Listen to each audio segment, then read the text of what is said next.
Okay, let's jump right into this explainer because making a blind purchase on the NordicTrack T Series, yeah, it could actually cost you dearly.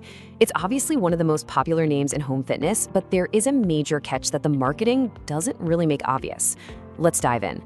Seriously, before you drop hundreds or even over $1,000 on a brand new machine, we really need to pause. Because if you purchase the wrong model, you are either severely overpaying for high-end features you'll literally never touch, or even worse, you end up suffering on this cramped belt that completely ruins your natural running stride. Basically, you just turned your brand new treadmill into a $1,000 laundry rack. So here is the absolutely crucial point to wrap our heads around. T Series does not mean one specific machine. Nope. Depending entirely on where you shop and what links you click, you could be looking at the super compact T Series 5 or the newer, entirely different T Series 10 or 16. If you just search the name and hit buy, well, you are effectively playing roulette with your fitness equipment. Which brings us to part 1, the NordicTrack naming trap. And the divide here is massive. On one hand, you might get a really simple, straightforward machine with just a basic 5-inch LCD display, but on the other, you're looking at a premium treadmill rocking a massive built-in touchscreen and completely different physical specs. Like, sure, they share a family name, but they are absolutely not twins.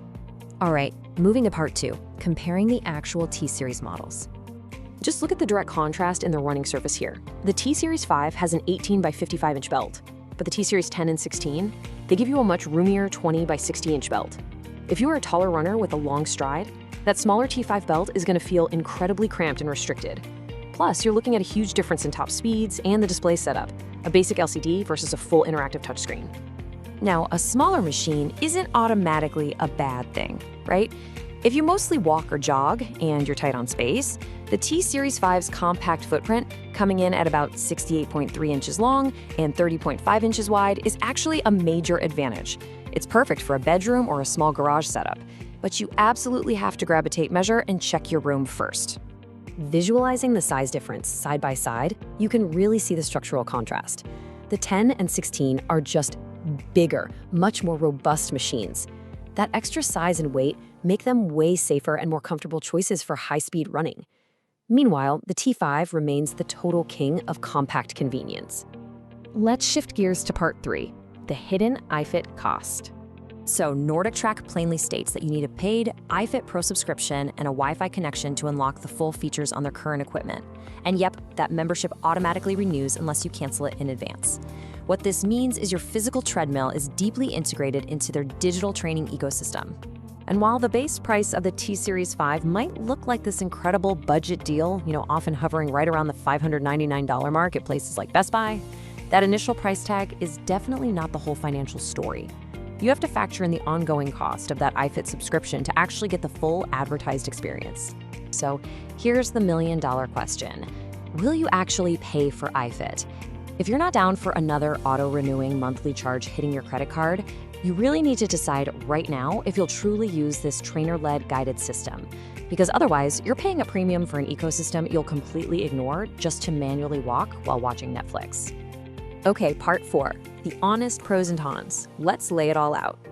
On the positive side, you are getting phenomenal brand recognition. You also get fantastic guided training if you do opt into iFIT, excellent walk-in inclines, up to 12% depending on the model, in super joint-friendly cushioning, whether that's the Key Flex system on the 5 or Select Flex on the 10 and 16. But we have to look at the cons. The model name confusion is honestly a massive headache for consumers. Then there's the heavy reliance on an active internet connection and that auto-renewing subscription, which might just turn some buyers off entirely. Plus, that narrower 18 by 55-inch belt on the T Series 5 is a huge drawback for serious runners.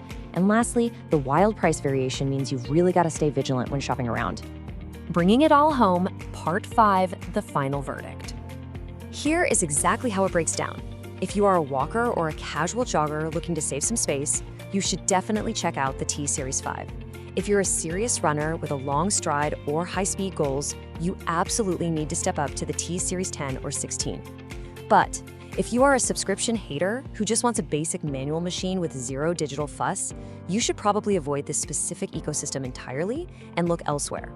Before you even think about hitting that checkout button, run through this quick checklist. 1. Double-check the exact model number. 2. Verify the belt size fits your running style. 3.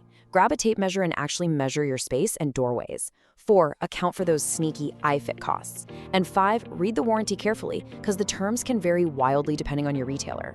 Look, the NordicTrack T Series can be a really practical, fantastic fitness tool, but it is entirely up to you to navigate this naming trap. So, armed with this explainer, will you buy right or will you buy blind?